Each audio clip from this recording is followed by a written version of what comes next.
주님께서 여러분과 함께 마테오가 전한 거룩한 복음입니다. 예수님께서는 헤로데 임금 때 유다 베들레헴에서 태어나셨다. 그러자 동방에서 박사들이 예루살렘에 와서 유다인들의 임금으로 태어나신 분이 어디 계십니까? 우리는 동방에서 그분의 별을 보고 그분께 경배하러 왔습니다. 하고 말하였다. 이 말을 듣고 헤로데 임금을 비롯하여 온 예루살렘이 깜짝 놀랐다. 헤로데는 백성의 수석 사제들과 율법 학자들을 모두 모아놓고 메시아가 태어날 곳이 어디인지 물어보았다. 그들이 헤로데에게 말하였다. 유다 베들레헴입니다. 사실 예언자가 이렇게 기록해 놓았습니다. 유다 땅 베들레헴아, 너는 유다의 주요 고을 가운데 결코 가장 작은 고을이 아니다. 너에게서 통치자가 나와 내 백성 이스라엘을 보살피리라. 그때 헤로데는 박사들을 몰래 불러 별이 나타난 시간을 정확히 알아내고서는 그들을 베들레헴으로 보내면서 말하였다. 가서 그 아기에 관하여 잘 알아보시오.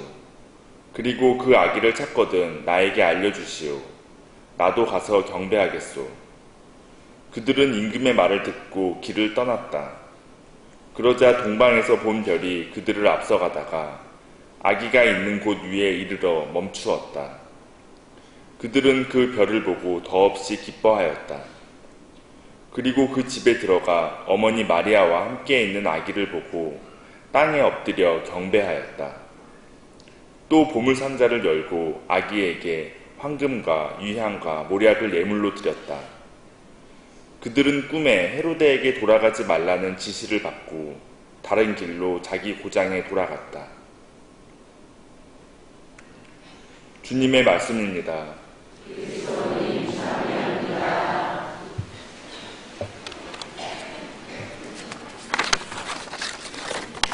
참예수님, 오늘 제대 앞에 차려진 구유를 보면 지난주와 달라진 부분을 볼 수 있습니다. 바로 예수님 주변에 저번 주까지는 없었던 세 사람이 자리하고 있다는 점입니다.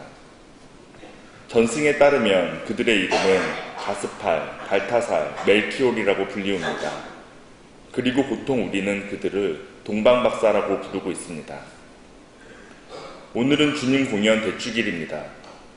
이는 예수님께서 세상의 사람들에게 거룩한 탄생을 공적으로 드러냄을 기념하는 날입니다. 그리고 성모님과 요셉 성인을 제외하고는 처음으로 예수님께 경배를 드린 그들은 바로 선택받은 민족들이라고 여겨진 유다인이 아닌 이방인들, 동방에서 온 박사들이었습니다.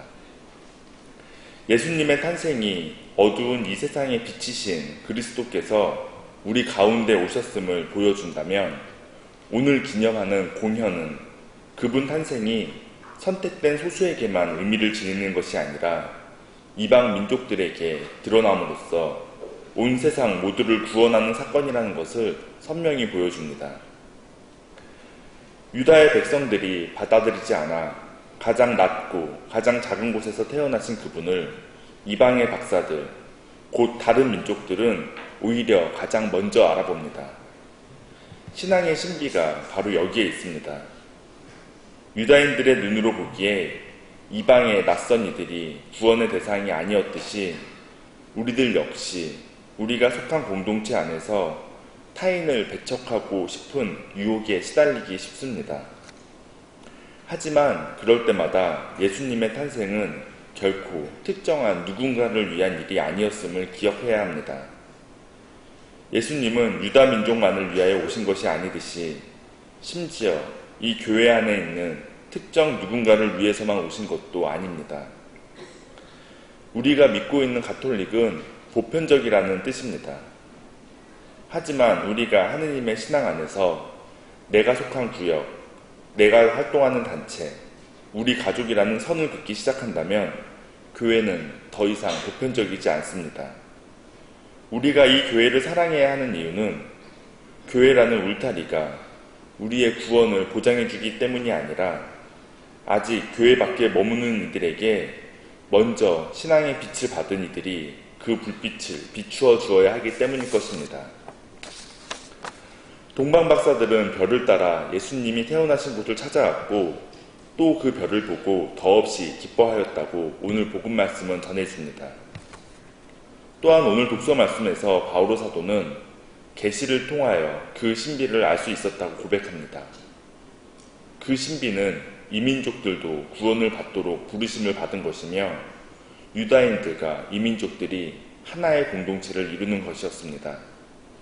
때문에 오늘 이사야 예언자가 외친 일어나 비추라는 환희에 가득 찬 외침은 동방박사에게 비춘 별빛이 그러하였듯이 그리스도를 알지 못하는 이들에게 한 줄기 별빛이 되어야 한다는 간절한 외침이기도 합니다.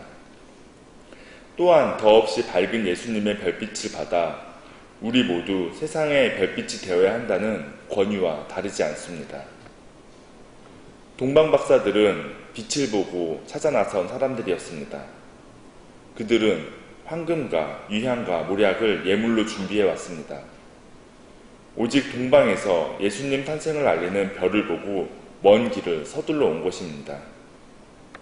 베들레헴을 향하는 그들의 여정에서 확실한 것은 오직 별빛 하나밖에 없었습니다. 우리의 신앙의 여정도 마찬가지입니다. 예수님을 만나기 위해 출발한 여정을 시작한 우리들 역시 사막의 막막함과 짙게 드리운 어둠 속에서도 주님이 밝혀주신 별빛 하나를 온전히 믿고 그분을 경배하기 위하여 발길을 내딛는 것입니다. 온 세상을 위하여 이 세상에 오신 예수님과 그러한 예수님을 경배하기 위하여 별빛 하나의 의지에 기쁜 발걸음을 내디딘 동방박사를 통해 우리는 우리를 이 신앙의 여정으로 이끄는 별빛은 무엇인지 또 우리가 예수님께 드리기 위해 준비한 예물은 무엇인지 스스로 질문을 던지게 됩니다. 박사들이 준비한 황금과 유향과 모략이 그러하였듯이 예수님과 마주하고 있는 우리가 드리는 봉사와 예물은 그분과의 거래도 타인보다 우위에 서기 위하여 나를 포장하는 도구도 아닙니다. 다만 이는 너무 큰 사랑 앞에 저절로 터져나오는 감사의 표현이자 그분을 닮기 위한 우리의 결심의 실천일 것입니다. 하느님은 예수님의 탄생 때부터 나아가 세상 창조 때부터 모든 피조물들을 위하여 우리를 구원의 길로 이끌고 계십니다. 우리는 주님의 탄생을 통하여 예수 그리스도의 복음을 공동 상속자가 되고 한 몸의 지체가 되며 약속의 공동 수혜자가 되는 엄청난 은총을 거저받았습니다. 때문에 주님 안에서 우리는 일어나 비출 수밖에 없습니다.